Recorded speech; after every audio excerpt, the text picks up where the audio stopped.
I'd like to tell you about the strangest secret in the world. Some years ago, the late Nobel Prize-winning Dr. Albert Schweitzer was being interviewed in London, and a reporter asked him, "Doctor, what's wrong with men today?" And the great doctor was silent a moment, and then he said, "Men simply don't think." It's about this that I want to talk with you. We live today in a golden age. This is an era that man has looked forward to, dreamed of, and worked toward for thousands of years. But since it's here, we pretty well take it for granted. We in America are particularly fortunate to live in the richest land that ever existed on the face of the earth, a land of abundant opportunity for everyone. But do you know what happens? Well, let's take 100 men who start even at the age of 25. Do you have any idea what will happen to those men by the time they're 65? These 100 men who all start even at the age of 25 believe they're going to be successful. If you asked any one of these men if he wanted to be a success, he'd tell you he did. And you'd notice that he was eager toward life, that there was a certain sparkle to his eye, an erectness to his carriage, and life seemed like a pretty interesting adventure to him. But by the time they're 65, 1 will be rich. 4 will be financially independent. 5 will still be working. 54 will be broke. Now think a moment. Out of the 100, only 5 make the grade. Now why do so many fail? What has happened to the sparkle that was there when they were 25? What's become of the dreams, the hopes, the plans? And why is there such a large disparity between what these men intended to do and what they actually accomplished? When we say about 5% achieve success, we have to define success. And here's the best definition I've ever been able to find.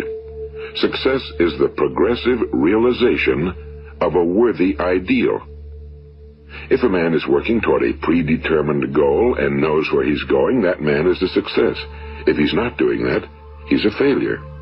Success is the progressive realization of a worthy ideal.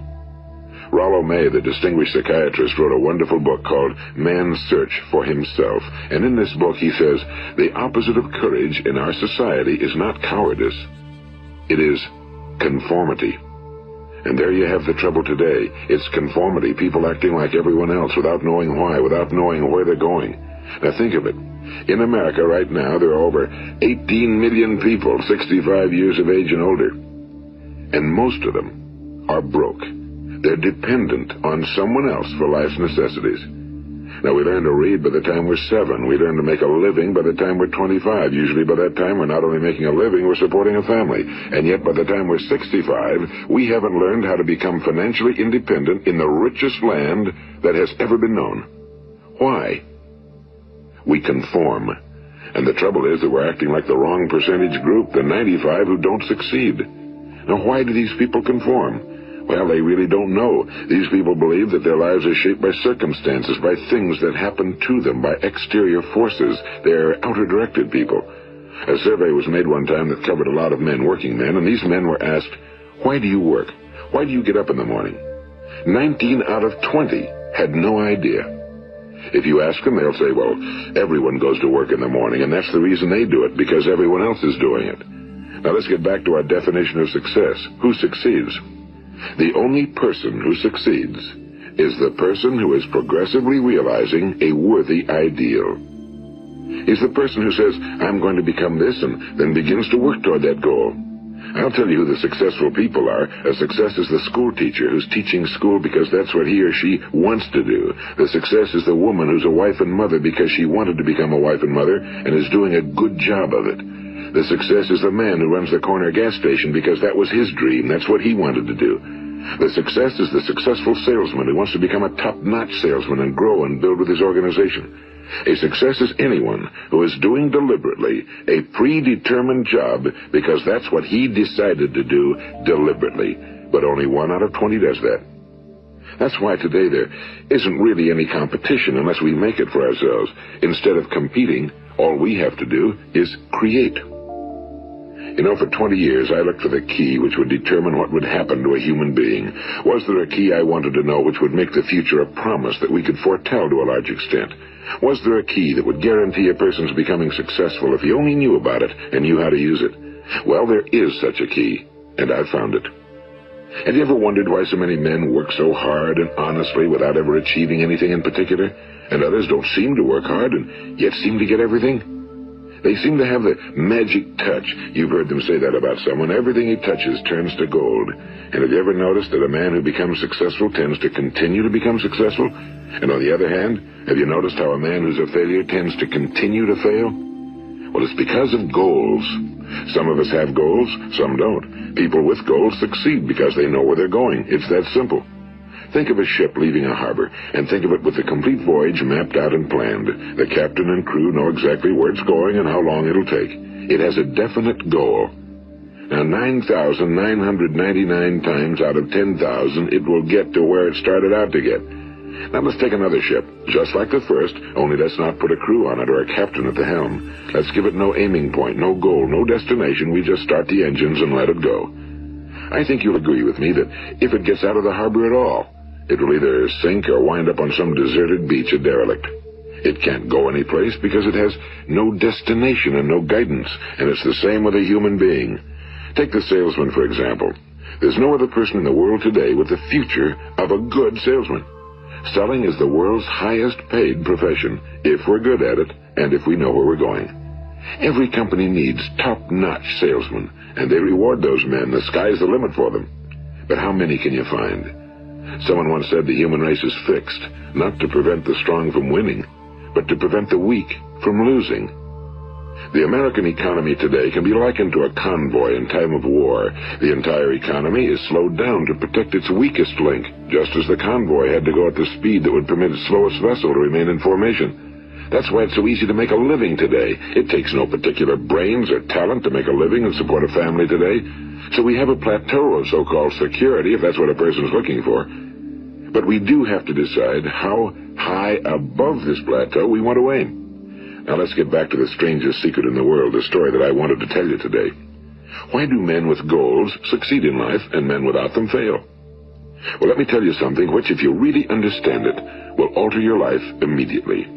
If you understand completely what I'm going to tell you from this moment on, your life will never be the same again. You will suddenly find that good luck just seems to be attracted to you. The things you want just seem to fall in line, and from now on you won't have the problems, the worries, the gnawing lump of anxiety that perhaps you've experienced before. Doubt, fear, well, they'll be things of the past.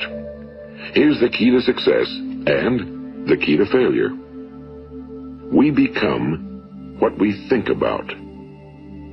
Now let me say that again. We become what we think about. Throughout all history, the great wise men and teachers, philosophers and prophets have disagreed with one another on many different things. It's only on this one point that they are in complete and unanimous agreement.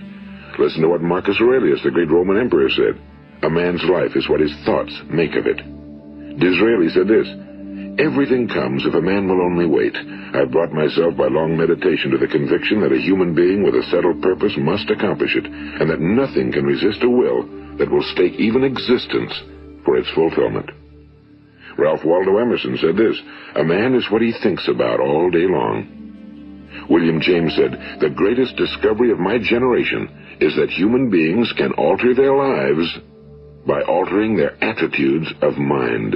And he also said, we need only in cold blood act as if the thing in question were real, and it will become infallibly real by growing into such a connection with our life that it will become real. It will become so knit with habit and emotion that our interest in it will be those which characterize belief.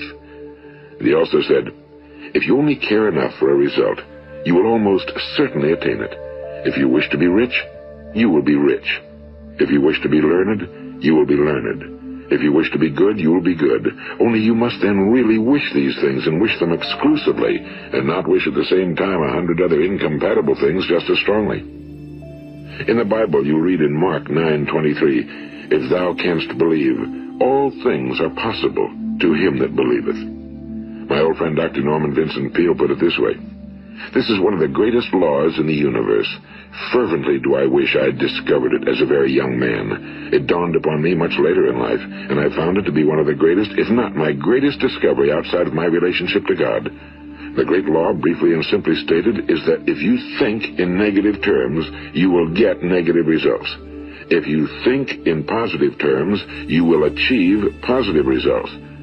That is the simple fact, he went on to say, which is at the basis of an astonishing law of prosperity and success. In 3 words, believe and succeed. William Shakespeare put it this way: our doubts are traitors and make us lose the good we oft might win by fearing to attempt. George Bernard Shaw said, people are always blaming their circumstances for what they are. I don't believe in circumstances. The people who get on in this world are the people who get up and look for the circumstances they want, and if they can't find them, make them. Well, it's pretty apparent, isn't it? And every person who discovered this for a while believed that he was the first one to work it out. We become what we think about. Now, it stands to reason that a person who's thinking about a concrete and worthwhile goal is going to reach it, because that's what he's thinking about, and we become what we think about. Conversely, the man who has no goal, who doesn't know where he's going, and whose thoughts must therefore be thoughts of confusion and anxiety and fear and worry, becomes what he thinks about. His life becomes one of frustration and fear and anxiety and worry. And if he thinks about nothing, he becomes nothing. Now, how does it work? Why do we become what we think about? Well, I'll tell you how it works as far as we know. Now, to do this, I want to tell you about a situation that parallels the human mind. Suppose a farmer has some land, and it's good, fertile land. Now, the land gives the farmer a choice. He may plant in that land whatever he chooses. The land doesn't care. It's up to the farmer to make the decision. Now, remember, we're comparing the human mind with the land because the mind, like the land, doesn't care what you plant in it. It will return what you plant, but it doesn't care what you plant. Now let's say that the farmer has 2 seeds in his hand. One is a seed of corn, the other is nightshade, a deadly poison. He digs 2 little holes in the earth and he plants both seeds, one corn, the other nightshade. He covers up the holes, waters, and takes care of the land, and what will happen? Invariably the land will return what's planted. As it's written in the Bible, as ye sow, so shall ye reap.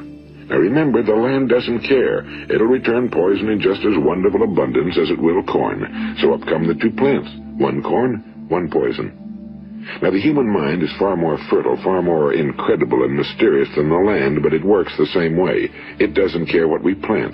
Success, failure. A concrete, worthwhile goal, or confusion. Misunderstanding, fear, anxiety, and so on. But what we plant, it must return to us. You see, the human mind is the last great unexplored continent on Earth. It contains riches beyond our wildest dreams. It will return anything we want to plant. Now, you might say, well, if that's true, why don't people use their minds more? Well, I think they figured out an answer to that one, too. Our mind comes as standard equipment at birth. It's free, and things that are given to us for nothing we place little value on. Things that we pay money for, we value. The paradox is that exactly the reverse is true. Everything that's really worthwhile in life came to us free. Our minds, our souls, our bodies, our hopes, our dreams, our ambitions, our intelligence, our love of family and children and friends and country, all these priceless possessions are free. But the things that cost us money are actually very cheap and can be replaced at any time. A good man can be completely wiped out and make another fortune. He can do that several times.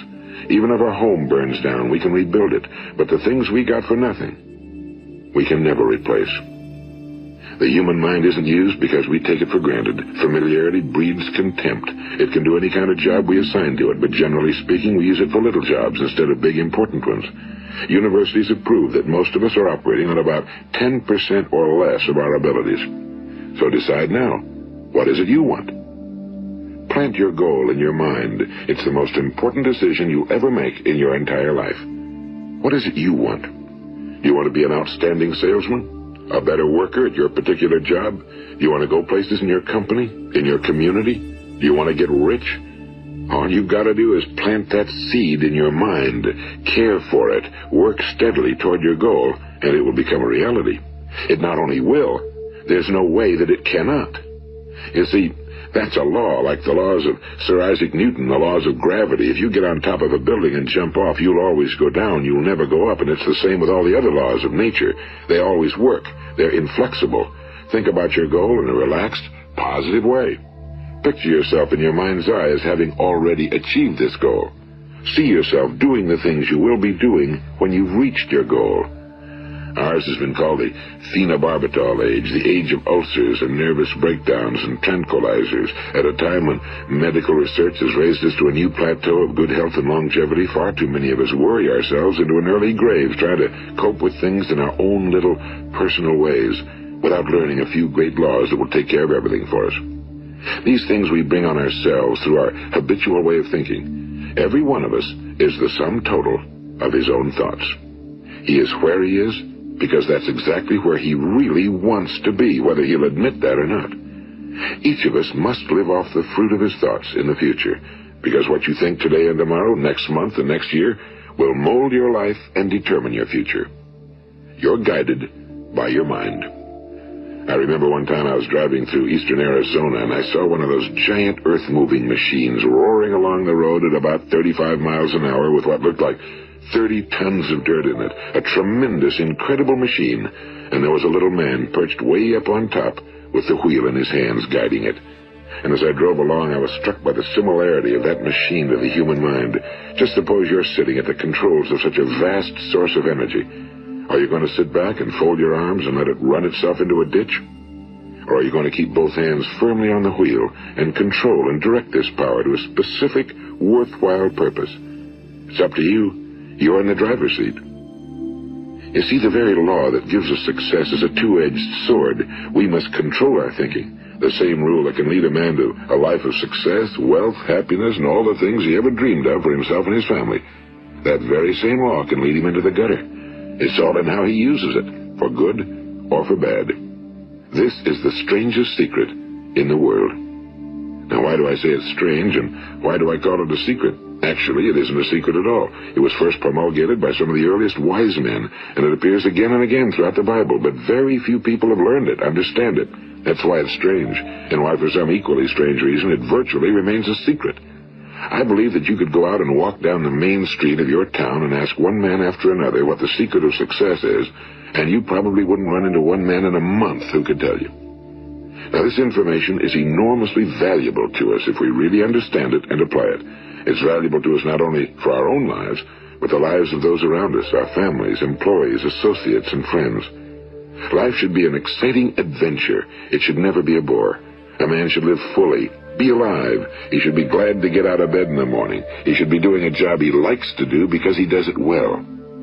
One time I heard Grove Patterson, the great late editor-in-chief of the Toledo Daily Blade, make a speech, and as he concluded his speech, he said something I've never forgotten. He said, "My years in the newspaper business have convinced me of several things.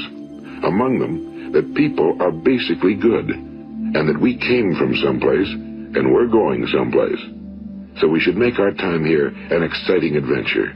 The architect of the universe didn't build a stairway leading nowhere." And the greatest teacher of all, the carpenter from the plains of Galilee, gave us the secret time and time again. As ye believe, so shall it be done unto you. I've explained the strangest secret in the world and how it works. Now, on this side, I want to explain how you can prove to yourself the enormous returns possible in your own life by putting this secret to a practical test. I want you to make a test that will last 30 days. It isn't going to be easy, but if you'll give it a good try, it will completely change your life for the better. Now, back in the 17th century, Sir Isaac Newton, the English mathematician and natural philosopher, gave us some natural laws of physics which apply as much to human beings as they do to the movement of bodies in the universe. And one of these laws is that for every action, there is an equal and opposite reaction. Simply stated, as it applies to you and me, it means we can achieve nothing without paying the price. The results of your 30-day experiment will be in direct proportion to the effort you put forth. To be a doctor, you must pay the price of long years of difficult study. To be successful in selling, and remember that each of us succeeds to the extent of his ability to sell. Selling our families on our ideas, selling education in schools, selling our children on the advantages of living the good and honest life, selling our associates and employees on the importance of being exceptional people. To, of course, the profession of selling itself. But to be successful in selling our way to the good life, we must be willing to pay the price. Now, what is that price? Well, it's many things. First, it's understanding emotionally, as well as intellectually, that we literally become what we think about, that we must control our thoughts if we're to control our lives. It's understanding fully that as ye sow, so shall ye reap. Second, it's cutting away all fetters from the mind and permitting it to soar as it was divinely designed to do. It's the realization that your limitations are self-imposed and that the opportunities for you today are enormous beyond belief. It's rising above narrow-minded pettiness and prejudice. And third, it's using all your courage to force yourself to think positively on your own problem, to set a definite and clearly defined goal for yourself, to let your marvelous mind think about your goal from all possible angles, to let your imagination speculate freely upon many different possible solutions, to refuse to believe that there are any circumstances sufficiently strong to defeat you in the accomplishment of your purpose, to act promptly and decisively when your course is clear, and to keep constantly aware of the fact that you are, at this moment, standing in the middle of your own acres of diamonds, as Russell Conwell used to point out. And fourth, save at least 10% of every dollar you earn. It's also remembering that no matter what your present job, it has enormous possibilities if you're willing to pay the price. Now let's just go over the important points in the price each of us must pay to achieve the wonderful life that can be ours. It is, of course, worth any price. 1. You will become what you think about. 2. Remember the word imagination and let your mind begin to soar. 3. Courage. Concentrate on your goal every day. 4. Save 10% of what you earn. And 5. Action. Ideas are worthless unless we act on them. Now, I'll try to outline the 30-day test I want you to make. Keep in mind that you have nothing to lose by making this test and everything you could possibly want to gain. There are 2 things that may be said of everyone. Each of us wants something, and each of us is afraid of something. I want you to write on a card what it is you want more than anything else. It may be more money. Perhaps you'd like to double your income or make a specific amount of money. It may be a beautiful home. It may be success at your job. It may be a particular position in life. It could be a more harmonious family. Each of us wants something. Now write down on your card specifically what it is you want. Make sure it's a single goal and clearly defined. You needn't show it to anyone, but carry it with you so that you can look at it several times a day. Think about it in a cheerful, relaxed, positive way each morning when you get up. And immediately you have something to work for, something to get out of bed for, something to live for. Look at it every chance you get during the day and just before going to bed at night. And as you look at it, remember that you must become what you think about, and since you're thinking about your goal, you realize that soon it will be yours. In fact, it's yours really the moment you write it down and begin to think about it. Look at the abundance all around you as you go about your daily business. You have as much right to this abundance as any other living creature. It's yours for the asking. Now we come to the difficult part. Difficult because it means the formation of what is probably a brand new habit, and new habits are not easily formed. Once formed, however, it will follow you for the rest of your life. Stop thinking about what it is you fear. Each time a fearful or negative thought comes into your consciousness, replace it with a mental picture of your positive and worthwhile goal. And there'll come times when you'll feel like giving up. It's easier for a human being to think negatively than positively. That's why only 5% are successful. You must begin now to place yourself in that group. For 30 days, you must take control of your mind. It will think about only what you permit it to think about. Each day for this 30-day test, do more than you have to do.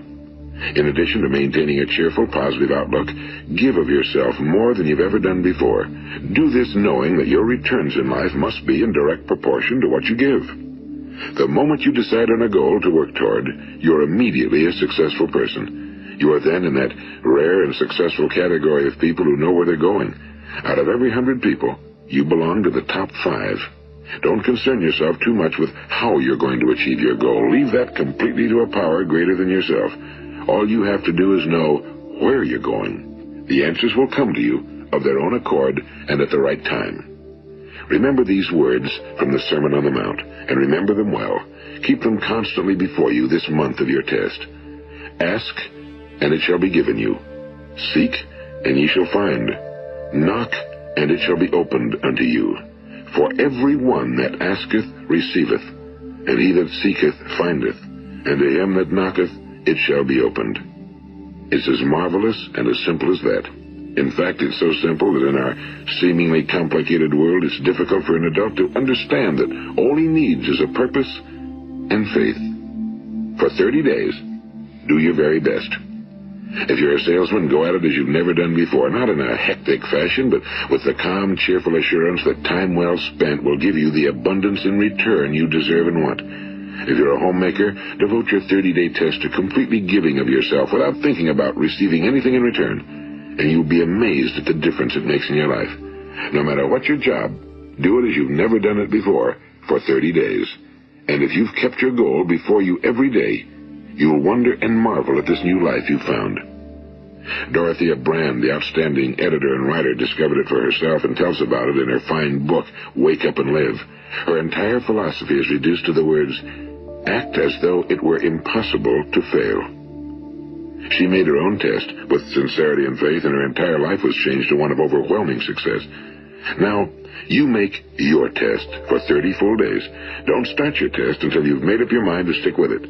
You see, by being persistent, you're demonstrating faith. Persistence is simply another word for faith. If you didn't have faith, you'd never persist. If you should fail during your first 30 days, by that I mean suddenly find yourself overwhelmed by negative thoughts, you've got to start over again from that point and go 30 more days. Gradually, your new habit will form until you find yourself one of that wonderful minority to whom virtually nothing is impossible. And don't forget the card. It's vitally important as you begin this new way of living. On one side of the card, write your goal, whatever it may be. On the other side, write the words we've quoted from the Sermon on the Mount. Ask, and it shall be given you. Seek, and ye shall find. Knock, and it shall be opened unto you. Nothing great was ever accomplished without inspiration. See that during these crucial first 30 days, your own inspiration is kept at a peak. And above all, don't worry. Worry brings fear, and fear is crippling. The only thing that can cause you to worry during your test is trying to do it all yourself. Know that all you have to do is hold your goal before you. Everything else will take care of itself. Remember also to keep calm and cheerful. Don't let petty things annoy you and get you off course. Now, since making this test is difficult, some will say, why should I bother? Well, look at the alternative. No one wants to be a failure. No one really wants to be a mediocre individual. No one wants a life constantly filled with worry and fear and frustration. Therefore, remember that you must reap that which you sow. If you sow negative thoughts, your life will be filled with negative things. If you sow positive thoughts, your life will be cheerful, successful, and positive. Now, gradually, you will have a tendency to forget what you've heard on this recording. Play it often. Keep reminding yourself of what you must do to form this new habit. Gather your whole family around at regular intervals and listen to what's been said here. You know, most men will tell you that they want to make money without understanding the law. The only people who make money work in a mint. The rest of us must earn money. This is what causes those who keep looking for something for nothing or a free ride to fail in life. The only way to earn money is by providing people with services or products which are needed and useful. We exchange our time and our product or service for the other man's money. Therefore, the law is that our financial return will be in direct proportion to our service. Now, success is not the result of making money.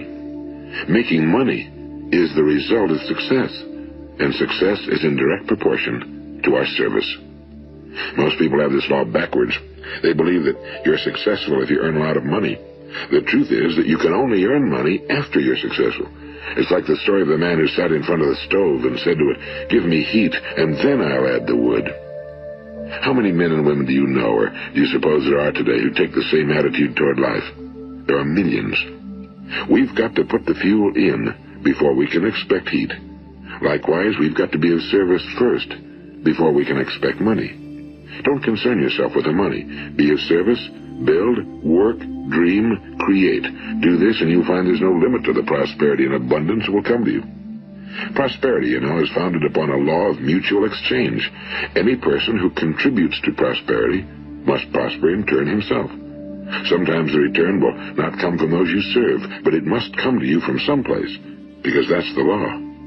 For every action, there is an equal and opposite reaction. As you go daily through your 30-day test period, remember that your success will always be measured by the quality and quantity of service you render, and money is a yardstick for measuring this service. No man can get rich himself unless he enriches others. Now, there are no exceptions to a law. You can drive down any street in America and from your car estimate the service that's being rendered by the people living on that street. Had you ever thought of this yardstick before? It's interesting. Some, like ministers and priests and other devoted people, measure their returns in the realm of the spiritual, but again, their returns are equal to their service. Once this law is fully understood, any thinking person can tell his own fortune. If he wants more, he must be of more service to those from whom he receives his return. If he wants less, he has only to reduce his service. This is the price you must pay for what you want. If you believe you can enrich yourself by deluding others, you can end only by deluding yourself. It may take some time, but just as surely as you breathe, you'll get back what you put out. Don't ever make the mistake of thinking you can avert this. It's impossible. The prisons and the streets where the lonely walk are filled with people who tried to make new laws just for themselves. We may avoid the laws of man for a while, but there are greater laws that cannot be broken. An outstanding medical doctor recently pointed out 6 steps that will help you realize success. 1. Set yourself a definite goal. 2. Quit running yourself down. 3. Stop thinking of all the reasons why you cannot be successful and instead think of all the reasons why you can. 4. Trace your attitudes back through your childhood and try to discover where you first got the idea you couldn't be successful, if that's the way you've been thinking. 5. Change the image you have of yourself by writing out a description of the person you would like to be. And 6. Act the part of the successful person you have decided to become. The doctor who wrote those words is a noted West Coast psychiatrist, Dr. David Harold Fink. Do what the experts since the dawn of recorded history have told you you must do. Pay the price by becoming the person you want to become. It's not nearly as difficult as living unsuccessfully. Make your 30-day test, then repeat it again, and each time it will become more a part of you until you'll wonder how you could ever have lived any other way. Live this new way and the floodgates of abundance will open and pour over you more riches than you may have dreamed existed. Money? Yes, lots of it. But what's more important, you'll have peace. You'll be in that wonderful minority who lead calm, cheerful, successful lives. Start today. You have nothing to lose, but you have a whole life to win. This is Earl Nightingale, and thank you.